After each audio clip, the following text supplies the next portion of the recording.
नमस्कार, स्वागत है आपका न्यूज बाय स्कोप में। मैं हूं आपके साथ नवीन गुप्ता। बात करेंगे विमेंस वर्ल्ड कप की, जहां भारत को साउथ अफ्रीका के हाथों हार का सामना करना पड़ा है। आपको बता दें कि विमेंस वर्ल्ड कप में साउथ अफ्रीका ने भारत पर लगातार तीसरी जीत जो है वो दर्ज कर ली है।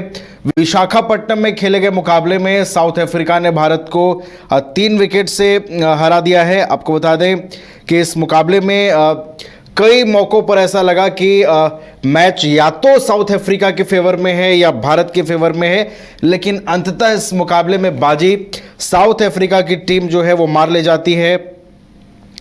ऋचा घोष की जो पारी है वो भारत के काम नहीं आ पाई। टीम ने गुरुवार को भारतीय टीम को 3 विकेट से हरा दिया। यह इस वर्ल्ड कप में भारत के लिए पहली हार है, जबकि साउथ अफ्रीका ने दूसरा मुकाबला जीता है।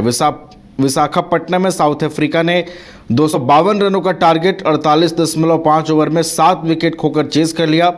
टीम ने 81 रन के स्कोर पर 5 विकेट गंवा दिए थे और यहां पर साउथ अफ्रीका संघर्ष कर रही थी। यहां से हालात मुश्किलों वाले थे, लेकिन यहां से कप्तान लॉरा वुलवॉट ने क्लोड ट्रायन के साथ छठे विकेट के लिए 97 गेंदों पर 61 रन जोड़े और उस बिखरती पारी को जब बैकफुट पर दिखाई दे रही थी साउथ अफ्रीका, वहां से पारी को सजाने का काम किया। वहां से साउथ अफ्रीका को मजबूत स्थिति में लाने की कोशिश की और अंततः ये जो साझेदारी है वो रंग लाती है। 3 विकेट से ये मुकाबला जीतने में साउथ अफ्रीका सफल रहती है। हमारे साथ हमारे क्रिकेट एक्सपर्ट राकेश रंजन जी अधिक जानकारी के साथ जुड़े हुए हैं। रंजन जी, देखिए, साउथ अफ्रीका ने वनडे वर्ल्ड कप में तीसरी जीत दर्ज की है भारत पर। बीते मुकाबले को अगर देखें तो 3 विकेटों की एक बहुत क्लोज फाइट रही और इसे जीता है साउथ अफ्रीका ने। ऋचा घोष की पारी काम नहीं आई राकेश जी यहाँ पर। जी हाँ, ऋचा घोष की पारी काम नहीं आई, लेकिन अगर इस हार की हम बात करें तो पूरी टीम को इसकी जिम्मेदारी लेनी चाहिए, क्योंकि कई ऐसे अवसर थे जब टीम इंडिया के पास मैच को सील करने का अवसर था, लेकिन वहां पर टीम इंडिया जो है वो चूकी है। भारत की महिला टीम जो है वो वहां पर चूकी। देखिए, एक जो कमजोरी की बात, जब हम मैच से पहले भी बातचीत कर रहे थे तो मैंने ये बात कही थी कि जब बीच के ओवरों में आपका मिडिल ऑर्डर जो है वो परफॉर्म नहीं कर रहा है और बैटर्स सेटल होने के बाद आउट हो रहे हैं, तो उसकी कीमत आपको आगे जब आप सेना कंट्रीज के साथ खेलेंगे तो चुकानी पड़ सकती है। इसके अलावा जो आपके टॉप 3 गन्स हैं, अगर उनका प्रदर्शन बेहतर नहीं होगा तब भी जो है आगे बड़े मैचेस में आपको परेशानी होगी, और यही हुआ। स्मृति मंधाना 23 रन बना सकी, हरमनप्रीत कौर को 9 रन मिले और जेमिमा तो अपना खाता भी नहीं खोल सकी। जब ऐसी परिस्थिति होती है तो वो नुकसान आपको उठाना पड़ता है। अगर आप देखिए तो एक समय भारत का स्कोर 83 रन 1 विकेट के नुकसान पर था और वहां पर हरलीन आउट होती हैं और फिर देखते ही देखते भारत 102 पर 6 हो जाता है।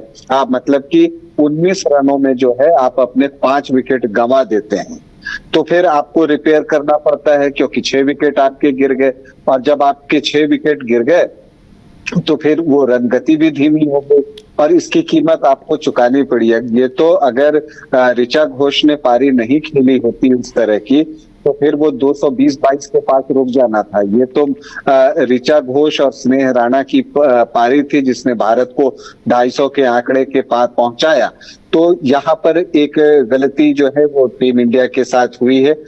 उसके बाद जब साउथ अफ्रीका चेज कर रहा था तो नवीन, एक समय अगर आप देखें तो साउथ अफ्रीका के 4 विकेट सिर्फ 58 रनों पर गिर गए थे जी, और उस समय जो है 14 ओवर हो चुके थे, तो भारत की स्थिति मजबूत थी। 5वां विकेट भी उनका जब गिरा तो 81 ही स्कोर था। वहां पर भी भारतीय टीम जो है वो मजबूत दिख रही थी, क्योंकि 20वां ओवर चल रहा था, 81 रन वहां पर बने थे। लेकिन इसके बाद भारतीय टीम जो है वो कहीं मैच में इस मोमेंट का लाभ नहीं उठा सकी। वैसे इसके लिए आपको तारीफ करनी होगी उनके कप्तान जो है लॉरा, उन्होंने एक शानदार पारी खेली 70 रनों की। इसके अलावा अगर आप देखें तो ट्रायल में जो है वो कमाल की बल्लेबाजी की और एक मैच विनिंग पारी जो है एंडी क्लार्क ने खेली और वो मतलब कह सकते हैं कि उनकी लाइफ की एक पारी है जिसको कि वो पूरी उम्र याद रखेंगी। 54 गेंदों पर 84 रन और अकेले दम पर उन्होंने जो है भारत की महिला टीम से ये मैच छीन लिया। तो निश्चित तौर पर देखिए भारत को इसका एक नुकसान उठाना पड़ेगा। अभी अब पॉइंट टेबल में आप खिसक कर तीसरे स्थान पर अब आ गए हैं, आपको टॉप 4 में बना रहना है। देखिए साउथ अफ्रीका के साथ अच्छी बात है कि उसने 3 टफ मैच खेल लिए। इंग्लैंड के साथ बिल्कुल एक तरफा मुकाबले में उनको हार का सामना करना पड़ा था, लेकिन फिर जो है उन्होंने न्यूजीलैंड और भारत को पराजित कर दिया है। तो अब जब वो खेलेंगी पाकिस्तान, बांग्लादेश, श्रीलंका जैसी टीमों के साथ, तो वो कॉम्पिटिटिवली आसान मैच होंगे। जबकि भारत ने पाकिस्तान और श्रीलंका के साथ पहले खेल लिया और अब सारी टफ टीमें जो है सेना कंट्रीज की उनके साथ खेलना है, जिसमें साउथ अफ्रीका से आपका मुकाबला हो गया और उसमें भारत की महिला टीम को हार का सामना करना पड़ा है। तो अब टूर्नामेंट में भारतीय टीम के पास गलती करने का अवसर नहीं है। टीम कॉम्बिनेशन अभी तक भारत की महिला टीम तलाश नहीं पाई है क्योंकि उनको समझ में नहीं आ रहा है, क्योंकि क्वालिटी ऑलराउंडर्स की कमी है। अगर साउथ अफ्रीका कल का मैच जीती तो उसके पीछे वजह ये थी कि उनके पास ऑलराउंडर्स हैं और वो क्वालिटी ऑलराउंडर्स हैं। भारत के पास स्नेह राणा और दीप्ति शर्मा के रूप में 2 ऑलराउंडर्स आपको दिखते हैं, लेकिन उतना वो पर्याप्त नहीं है और इसका नुकसान भारतीय टीम को कल के मैच में उठाना पड़ा और आगे भी, क्योंकि आप यहाँ पर या तो सिर्फ 5 गेंदबाज से आप जा रहे हैं, जिसमें एक गेंदबाज अमनजोत हैं। अमनजोत ऑलराउंडर हैं और उनकी गेंदबाजी इस तरह की नहीं है और यही वजह है कि कल जो है आप देखिएगा कि अमनजोत अपना कोटा भी पूरा नहीं कर सकी। और ये चीज आपको दिखता है कि सिर्फ उनसे 6 ओवर, तो कप्तान का विश्वास उनकी गेंदबाजी पर नहीं है। हरमनप्रीत को जो है वो 4 ओवर जो है वो डालने पड़े और जब हरमनप्रीत ने 4 ओवर में 15 रन दिए थे तो मुझे नहीं लगता उन्हें 1-2 ओवर और डाल लेने चाहिए थे। आखिरी 2 ओवर में आपके पास गेंदबाज बच नहीं गए थे। तो ऐसी परिस्थिति में आपको ये समझना होगा कि या तो आप पूरे 5-5-1 पर जाइए, मतलब जो 5 गेंदबाज आपके हों वो प्योर बॉलर हों और बल्लेबाज जो है रन बनाने की जिम्मेदारी उठाएंगे। जिम्मेदारी हरमनप्रीत कौर, स्मृति मंधाना, जेमिमा रॉड्रिक्स, हरलीन देव और की है कि वो बल्ले से रन बनाएं। अगर वो ऐसा नहीं करती हैं और वो अपने कुशन के रूप में अमनजोत को टीम में लेकर आती हैं तो आपकी गेंदबाजी कमजोर होती है और फिर क्वालिटी टीम के सामने आपको दिक्कत होती है। रेणुका को आपको टीम में डालना ही होगा। जब आप सिर्फ 5 गेंदबाज से जा रहे हैं तो वो 5 बॉलर आपके पास होने चाहिए। रेणुका, क्रांति गौर, दीप्ति शर्मा, स्नेह राणा और श्रीचरणी, ये 5 बॉलर आपके होने चाहिए। अभी तक जो है भारतीय टीम इनमें से 4 को ही खिला पा रही है। तो एक टीम कॉम्बिनेशन की तलाश भी आगे के मैचों में करनी होगी। निराशाजनक रहा दक्षिण अफ्रीका के खिलाफ प्रदर्शन और उसमें सुधार की जरूरत है। घर में विश्व कप हो रहा है, ये मौका बार बार नहीं आता।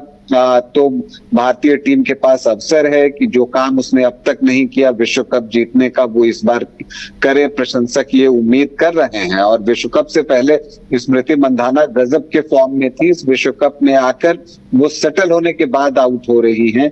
तो इन चीजों पर वर्कआउट करना होगा कि जो बल्लेबाज पिच पर है वो पारी को लंबी करे। मैंने उस दिन भी आपसे कहा था जब हम मैच से पहले बातचीत कर रहे थे कि जब बीच की ओवरों में रन आपका रुकता है, विकेट गिरते हैं, तो आप 20 से 30 रन कम बनाते हैं। यही तब भी अगर जिस तरह का स्टार्ट मिला था कि 80 प्लस पर आपका सिर्फ 1 विकेट था, तो वहां से आप 270 रन देख रहे थे कम से कम, जो कि 251 पर आ गया। तो इन गलतियों को सुधार कर जो है आगे ऑस्ट्रेलिया से मुकाबला होगा। इंग्लैंड मजबूत टीम है, न्यूजीलैंड अच्छी टीम है, तो उन गलतियों से सुधार करके उनके खिलाफ बेहतर प्रदर्शन करना होगा ताकि आप सेमीफाइनल में टॉप 4 में रह सकें।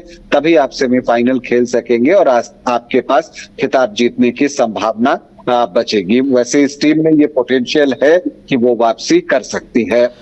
चलिए, तो इस टीम में वापसी करने की पूरी क्षमता है और साउथ अफ्रीका के साथ जो चूक हुई है, जो गलतियां हुई है, उसे सुधार कर जो भारतीय टीम है वो वापसी करना चाहेगी और आगे आने वाले महत्वपूर्ण मुकाबलों में भारत की जो रणनीति है वो और मजबूत होगी और प्रशंसकों की जो उम्मीद है कि भारत का कैंपेन मजबूती से आगे बढ़े वो भी मैदान पर दिखाई देगा। बहुत बहुत धन्यवाद राकेश रंजन जी आपका हमारे साथ जुड़ने के लिए, पूरी जानकारी हम तक पहुंचाने के लिए।